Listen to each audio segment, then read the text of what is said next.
સરદાર વલ્લભભાઈ પટેલની પુણ્યતિથિના દિવસે સરદાર વલ્લભભાઈ પટેલ પાર્ટી દ્વારા સરદાર પ્રતિમાને પુષ્પહાર કરી ગુજરાત ખાતે સુરત અડાજણ કાર્યાલયનું ઓપનિંગ કરવામાં આવ્યું અને સાથે સાથે કતારગામ ખાતે એક પ્રેસ કોન્ફરન્સનું આયોજન કરવામાં આવ્યું હતું। સરદાર વલ્લભભાઈ પટેલની પુણ્યતિથિના દિવસે સરદાર વલ્લભભાઈ પટેલ પાર્ટી દ્વારા શહેરમાં અલગ અલગ કાર્યક્રમ યોજવામાં આવ્યો હતો। સર્વપ્રથમ સુરત રેલવે સ્ટેશન પર આવેલા સરદાર વલ્લભભાઈ પટેલની પ્રતિમાને दूध તેમજ પાણીથી અભિષેક કરીને તેમને પુષ્પહાર કરી અડાજણ ખાતે સંઘવી ટાવરમાં ગુજરાત ખાતે સુરતમાં સરદાર વલ્લભભાઈ પટેલ પાર્ટીની કાર્યાલયનું ઓપનિંગ કરાયું હતું। સરદાર વલ્લભભાઈ પટેલના પાર્ટીના રાષ્ટ્રીય અધ્યક્ષ શ્રી દશરથ પારેખજીના હસ્તે ગુજરાત પ્રદેશ કાર્યાલયનું ઓપનિંગ કરવામાં આવ્યું હતું, જેમાં મોટી સંખ્યામાં પાર્ટીના આગેવાનો ઉપસ્થિત રહ્યા હતા। ત્યારબાદ સાંજે કતારગામ ખાતે આવેલા પટેલ સમાજની વાડી ખાતે એક પત્રકાર પરિષદનું આયોજન કરવામાં આવ્યું હતું, જેમાં તેમણે ગુજરાતમાં આવેલ લોકો માટે ત્રીજો વિકલ્પ તરીકે પોતાના કેન્ડિડેટને મહાનગરપાલિકાના ઉમેદવારી માટે ઉભા કરવાની ઘોષણા કરી હતી। સાથે સાથે ગુજરાત પ્રદેશના પ્રમુખ તરીકે સંજયભાઈ ગોહિલની નિમણૂક કરવામાં આવી હતી, તેમજ ગુજરાત પ્રદેશના મહામંત્રી તરીકે શ્રી અબ્દુલ હમીદ ખાનની નિમણૂક કરવામાં આવી હતી। સાથે સાથે ગુજરાત પ્રદેશના સંગઠન મંત્રી નીલ નવીનભાઈ પટેલ અને યુવા મંત્રી તરીકે જિગ્નેશભાઈ વિરાણી તેમજ રાષ્ટ્રીય મંત્રી તરીકે વિકાસભાઈ સહેગલ તેમજ શહેરના અલગ અલગ વિસ્તારમાં જવાબદારીની ઘોષણા કરવામાં આવી હતી।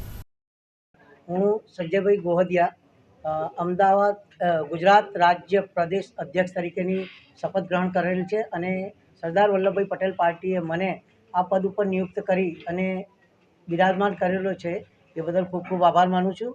તેમજ હું આ પાર્ટીના ધ્યેય સાથે જોડાઈ અને કંધેથી કંધા મિલાઈને કામ કરવા માંગીશ અને એ જ મારી શુભેચ્છા છે। આજ સરદાર વલ્લભભાઈ પટેલ પાર્ટી તરફથી આજ સુરત જિલ્લામાં સૌથી પહેલાં તો અમે ગુજરાત પ્રદેશની મુખ્ય કાર્યાલયનું ઉદ્ઘાટન કર્યું। એ ઉદ્ઘાટનનો ઇન્ચાર્જ અમે ગુજરાત પ્રદેશના મહામંત્રી અબ્દુલભાઈ પપ્પુભાઈને અમે કમાન્ડ સોંપવામાં આવી તથા ગુજરાત પ્રદેશનું નવું માળખા તરીકે સંજયભાઈ ગોહદિયાજીને ગુજરાત પ્રદેશ અધ્યક્ષની કમાન્ડ સોંપવામાં આવી।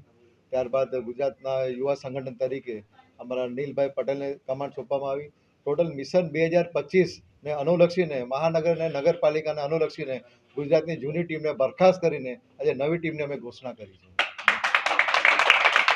नाम अब्दुल हमीद खान उर्फ सरदार वल्लभ भाई पटेल का एक सिपाही हूँ और गुजरात महामंत्री तरीके पार्टी हमको जिम्मेदारी दी है। आपका कार्यालय कहाँ पे है सूरत में? सूरत में अडाजन पाटिया सरदार कॉम्प्लेक्स के बाजू में संघवी टावर में। सूरत में कौन से मुद्दे को लेकर आप चलेंगे सर? हम सबसे जो हमारा सबसे बड़ी चीज है पढ़ाई का लेके रोक बच्चे का जो है म्यूनसिपालिटी या स्कूल कॉलेज में नहीं हो पा रहा है, सबसे बड़ा हमारा वो मुद्दा है। इलेक्शन में आप की तरफ से कौन कौन आने वाला है आने वाले चुनाव में? हमारे साथ जो है पूरी हमारी पार्टी के लोग आने वाले हैं, पूरे उम्मीदवार उतारेंगे हम। वल्लभ भाई पटेल पार्टी से राष्ट्रीय प्रवक्ता संजय कोहली सभी पत्रकार भाइयों का स्वागत करता हूं सरदार वल्लभ भाई पटेल पार्टी की तरफ से। इस गुजरात की धरती के ऊपर और सूरत शहर से हम फिर अपनी एक मुख्य कार्यालय की शुरुआत करने के लिए जा रहे हैं। आने वाले महानगर पालिका जो चुनाव गुजरात के अंदर आ रहे हैं उसकी कोशिश पूरी हमारी होगी कि हर वार्ड से हमारा कैंडिडेट खड़ा हो, ज्यादा से ज्यादा कैंडिडेट हम खड़े करेंगे। गुजरात की जो जो समस्याएं हैं उन समस्याओं को लेकर गुजरात की धरती के ऊपर एक सरदार के सिपाही बनकर सेवा करेंगे।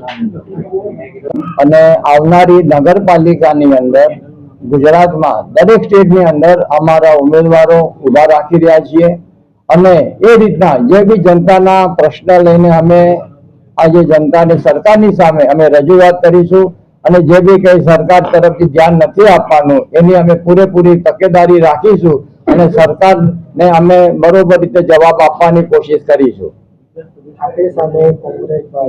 અમારી સામે કોંગ્રેસ હોય કે ભાજપ હોય પણ અમારો જે સરદાર સાહેબના જે વિચારો છે એ આમ જનતા સુધી અમે પહોંચાડવાની કોશિશ કરીશું અને જનતાની લઈને જે વિચારસરણી છે કે જનતાની અંદર જે કઈ શિક્ષણનું છે કે બેરોજગારના જે મુદ્દાઓ છે એ મુદ્દાને પૂર્ણ કરવા માટેની પૂરેપૂરી અમે કોશિશ કરીશું।